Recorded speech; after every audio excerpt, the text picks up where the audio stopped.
Welcome to this panel discussion of experienced Toastmasters. I am Terry Ann Porter. I have been a Toastmaster for 6.5 years, and I am so excited to be leading this project because this is a level 5 pathways project in presentation mastery. And in this panel discussion that I will be moderating, we are going to discuss being a Toastmaster. Why are we Toastmasters? And in doing so, I also get to complete this particular path, and I'm so excited about it. So let me introduce to you my panelists. I'm just going to introduce their name, and they're going to give you a little bit more information about themselves. Please welcome Karl Merback.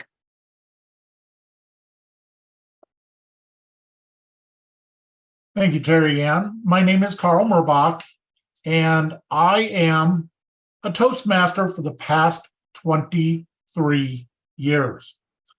That may seem like a long time, but the reason I got into Toastmasters was I was so nervous getting in front of a group. I was a department head for a municipality, and if I had to get up and speak or present a budget, I was a wreck. So it was about 10 years that I said, yeah, I want to get into Toastmasters. I probably should go. I probably should do something. And in the late 90s, there was a contractor working at my business and said something about Toastmasters. That was it. I couldn't do anything else. I introduced myself. I said, I would like to attend. 23 years later, I'm still involved and active in Toastmasters. Well, thank you for participating with us. I truly appreciate it. Let me introduce to you, and please welcome Marla DIsckinson. Hi, good afternoon. My name is Marla DIsckinson, and I have been a part of Toastmasters for more than 4 years, and I truly enjoy it. Currently, I am a CRA mortgage loan officer with U.S. Bank, and that gives my intro. Terry Ann, I'll ask, are you wanting us to give any more other than how long we've been with Toastmasters? I just give you that right now, and then we're going to proceed into other parts. Thank you. I appreciate it. Let me welcome our next participant, Harold Osmundson. All right, thanks very much. My name is Harold Osmundson. I've been in Toastmasters somewhere in the middle, about 13 years. I first learned about Toastmasters when I was reading all these books, somewhere in engineering and software, and somewhere in just personal development, leadership, and Toastmasters continued to come up just over and over and over. And I was pretty kind of young, and I can remember I was at the University of Minnesota, and I saw that there was a Toastmasters club. I said, I should really go to that. I mean, I found it, I knew when they were meeting, but I didn't have the courage to go to the meeting. I didn't know what these guys would do to me. So I took about 9 years before I could actually get up the nerve to go to a Toastmasters club. And I think it was very similar to Karl's story. My next door neighbor said he goes to Toastmasters on Saturday mornings. And I just looked and said, oh, well, I've been meaning to go to that for almost a decade now. So let's go on Saturday mornings. And it was kind of off to the races from there. It just was a great experience. And it said, this was a great opportunity for me to grow. 13 years later, here we are. Glad to be here tonight. Well, thank you very much. We're honored to have you participate with us. And our final participant in our panel tonight is Dan Arbuckle. Welcome, Dan. Thank you very much. I think I have myself unmuted. So I've been in Toastmasters in September, 9 years. The reason I first went to a meeting was because my boss was voluntold to form a club. My supervisor at the time had conducted training around the world. He watched executives at KUMC talk about presenting at conferences, saw the ahs and the ums, and knew that that wasn't presenting the best face they could present. So he was tasked with finding a great solution to help out those people who were going to go and present. Toastmasters was the answer. And since he was going, and I figured I'd end up helping anyway, I tagged along and have been going ever since. I've learned a great many things in Toastmasters. I'm not even sure how to count all of them, but I think the most important thing is, to a flaw, every Toastmaster seems to be more interested in watching other Toastmasters succeed than they are themselves, which is absolutely wonderful. And I don't know, it's enhanced my personal life just because I get to spend time. Wait, you're jumping ahead of me, Dan. Oh, You're sorry. jumping ahead on me. I'm going to back you off right there. I'll stop. I'm going to play moderator. I'm going to back you off just a minute. Let's bring all of our participants into the spotlight, because now I'll hit the right buttons, which I didn't do earlier. Carrie Ann, may I just interject Yes. a second? I've asked, as Toastmaster, I've asked Dan to raise his hand symbolically, because that will keep him in the corner so that he doesn't get lost to anyone. But just so you Okay. know, not raising his hand for a question.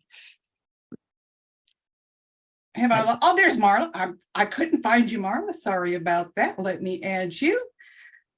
And here are our panelists. Now, Marla, what got you into your first Toastmasters meeting?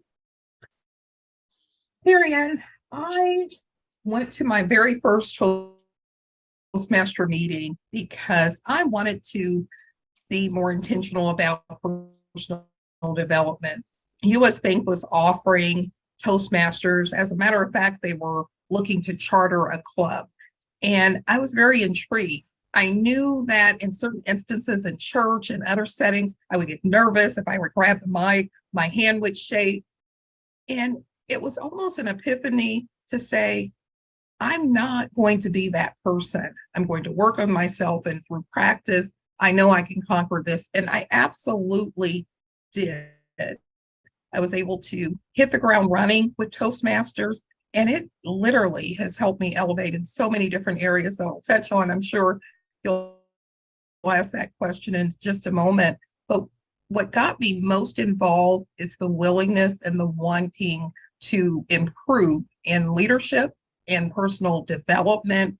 But most importantly, I wanted to be intentional. I didn't want to just say, I want to work on personal development. I needed to outline a plan, and Toastmasters helped me set that structure and enabled me to keep my commitment to the commitment.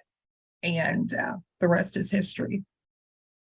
Nice. I have so enjoyed being involved in Toastmasters with all of you. Now, I would like to know, each one of you mentioned about personal and professional involvement in one way or another. What are 3 things that you learned from Toastmaster that affected your personal and or professional life? Let's start with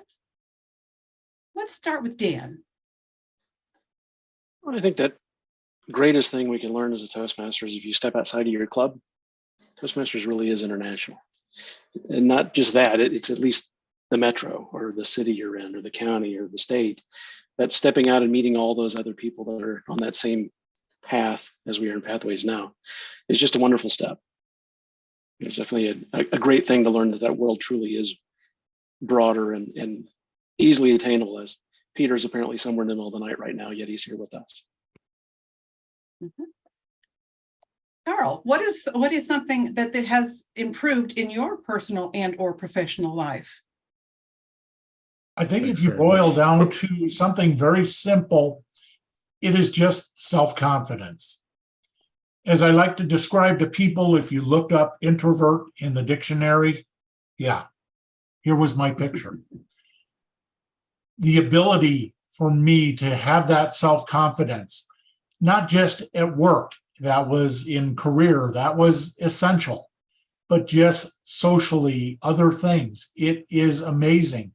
It's what we see in others that come into Toastmasters and that we help them develop.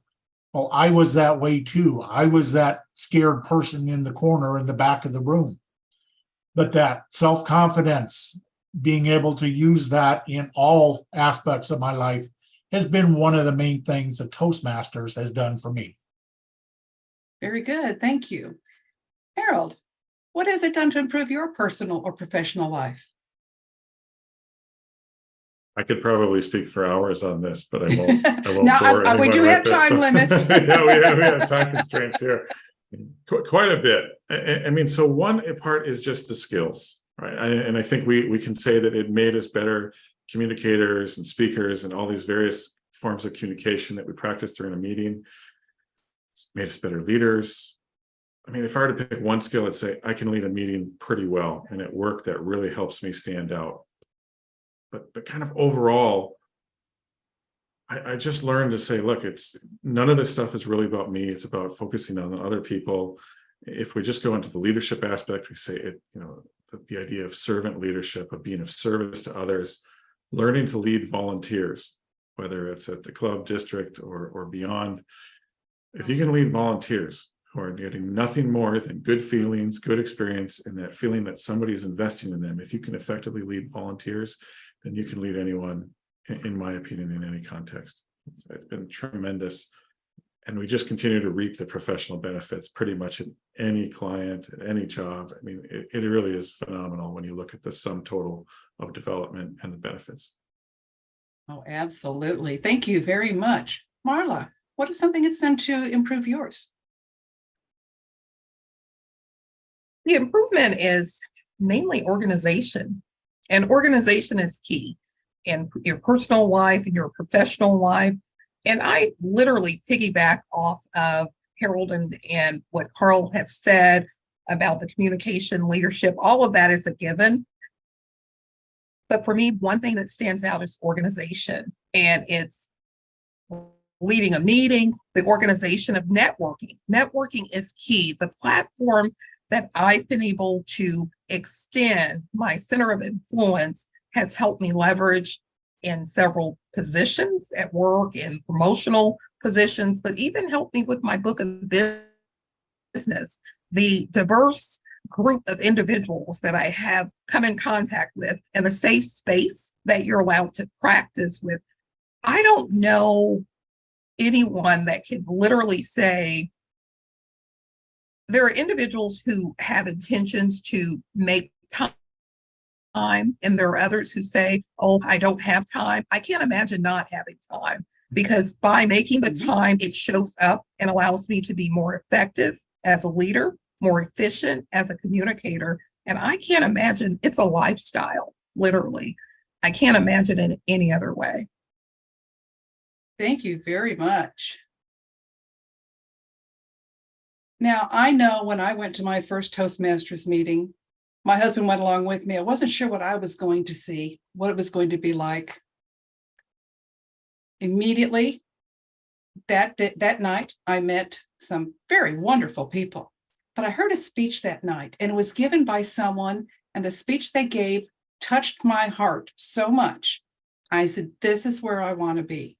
And I enjoyed that meeting so much that when we left, I told my husband, I said, I'm coming along. You don't have to come with me anymore. He said, oh no, I'm coming too.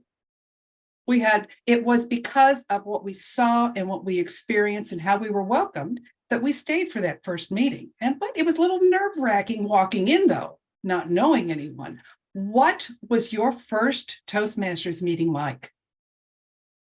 Let's start with Karl this time.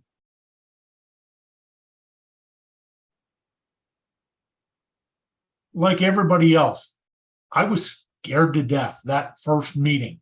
The only savior for me is we had a dinner meeting. So at least I had something there to keep my mouth full when they were doing things. But I was just so welcomed, made to feel at ease, had done that, as you mentioned, Terry Ann, that yes, I wanted to come back again, because I could see the benefits that could help me. Didn't know anything about organizations, didn't know about leadership, didn't know anything else, but the people in that club made me feel welcome and made me want to come back. Oh, very good. How wonderful. Harold, how about your first one? Absolutely. That first meeting was, well, it did the trick. I was, of course, quite nervous going. I had no idea what I'd be walking into. And although the club, by many standards, was having a tough time, it wasn't a well-organized meeting. by many quality metrics, we might say it wasn't, it might not have been a great experience. For me, it was a great experience. So people I was comfortable with. There was a great speaker who was just phenomenal, and you could tell that this person was experienced. And then there was somebody who was just getting started like me, who was learning and growing. And I thought, okay, I'm somewhere in between. I'm somewhere in this group of members. Like, I can fit in here and I can grow. I felt like this was a great opportunity, and they were welcoming. And again, it wasn't intimidating to me, because that might have sent me to the door. So really, there's a lot to be said for being very welcoming and just helping people get started. Really, it's about them. And that club did that right, and they totally won me over that day. And I like that club had an experienced and a new person, so you could see both ends of the scale there. That's always interesting to see. Marla, how was your first Toastmasters meeting? My first Toastmaster meeting was a group of us who wanted to start the club, and we were establishing a charter club.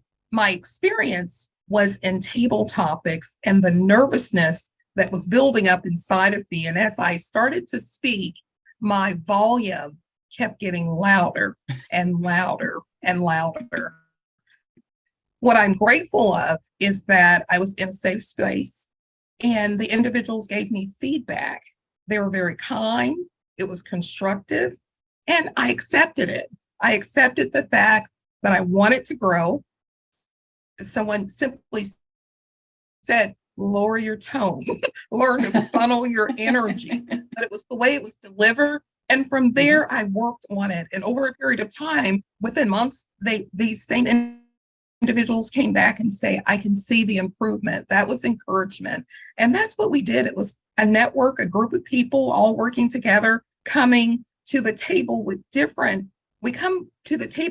experiences, but the common goal is we're all wanting to grow and non-judgmental and just wanting to see each person succeed. So literally it would lift my spirits, and I got excited to go back to see what feedback I would get the next time. Have I worked on it? Tell me the good, the bad, or indifferent, because I want to hear it. And I was more hungry for the feedback than I was the overall giving speeches. I wanted to know, have I improved? Give me the truth. And they literally did that for me, which helped me to grow. Yeah. Very good. Yes, Toastmasters are a very encouraging group, and the feedback and that's one thing I love, learning how to give that feedback. Dan, how was your first Toastmasters meeting? You have to unmute yourself. And I was just that quiet. My first meeting was a demo meeting. So I got to see people that knew how to do what I would eventually be doing. David Whitner is one of those people who's in those early meetings at KUMC. Kim Meyer, Sharon Horgan, Jim Christine, Al Voorhees, names that we know in District 22. To see those people be leaders, to have that first meeting that was so well run, good speeches, good evaluations, to see the potential, and then to watch those same people be mentors and people that I could ask questions of and watch them lead in the district, which is a wonderful thing. Very good. So everybody enjoyed their first meeting. All of us, if anybody is watching this, we're going to encourage you to check out that first meeting.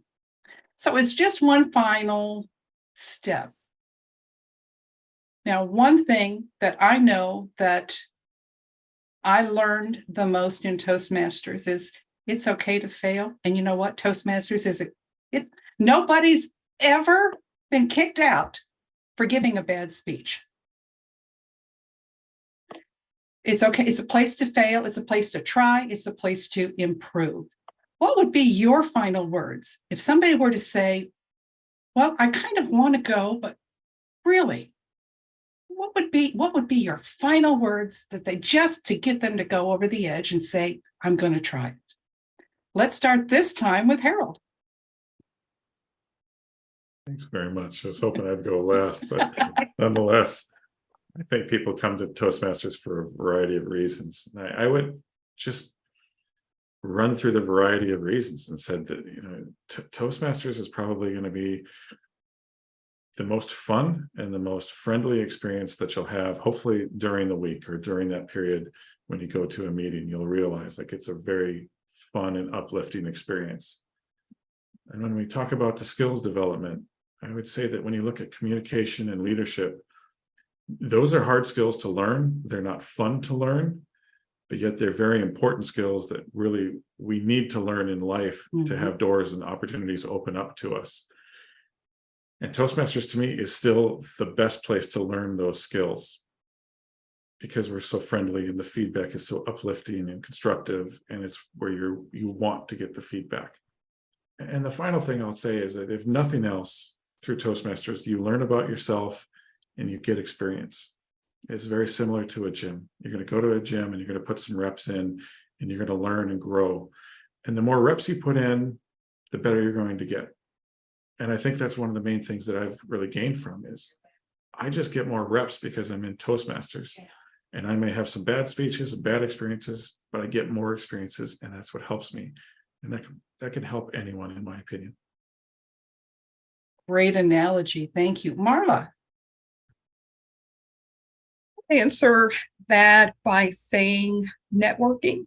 I'm extremely big on networking, and Toastmaster has been a platform that has assisted me directly and indirectly. Terry Ann, I've called on you numerous times. Dan, a lot of individuals that are on this call, not only at the local level, it branches out, even seeking out accredited speakers within Toastmaster. It allowed us to leverage that from certain organizations that we needed to pull in an empowered speaker.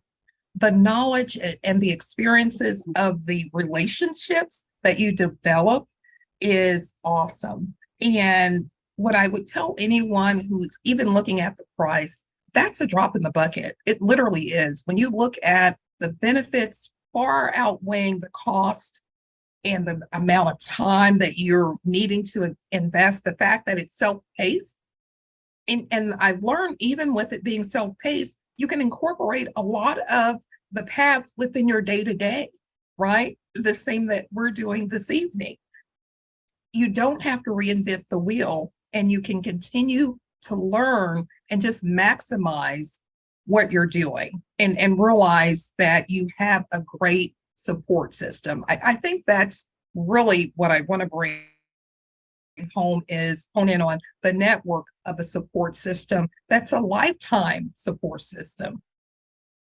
I'll park it there. Wow. Very good. Thank you. Dan, your final words, and bring somebody into Toastmasters. There's not a more cost-effective form of professional or personal development currently available on earth. I mean, especially from a business standpoint, you cannot beat the cost. You can send one person to a conference for 2.5 days, or you can sign 20 people up and form a club for a minimum of a year, if not longer.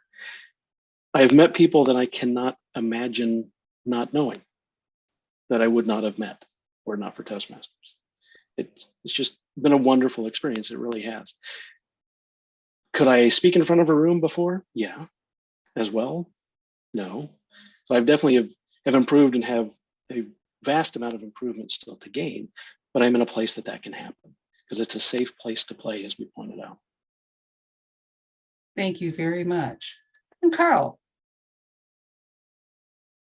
Thank you to my fellow panel members. They've said a lot, but again, Toastmasters is a safe spot. Once you get in, now Toastmasters has a program. It is self-paced, it's there, but it's the people. It's the people in the club. It's the people that really will enhance that experience. Yeah, I can talk about pathways. I can talk about all the programs that we've got, but it's really that the people. How many of you out there have felt like, oh, geez, it's Wednesday, I've had a long day at work and I got Toastmasters tonight. I don't know if I want to go. It's the best thing I've ever done because there's nothing better to raise your spirit than to get together with those people and just come out of there on top, feeling great, feeling wonderful, contributing mentoring, helping, doing all those things that you do as your career in Toastmasters advances. So it's a fun place as well as a place to learn. Oh, thank you very much. You have all just given such great information and encouragement. And I'm so excited. I must say, it was one of the best decisions I know that I have made. And I can tell from each one of you, actually, I've interacted with each one of you, and it's just helped me to grow tremendously. And I'm so excited for it. I want to thank all of you very much for joining me on this panel discussion. And I look forward to working with you even further.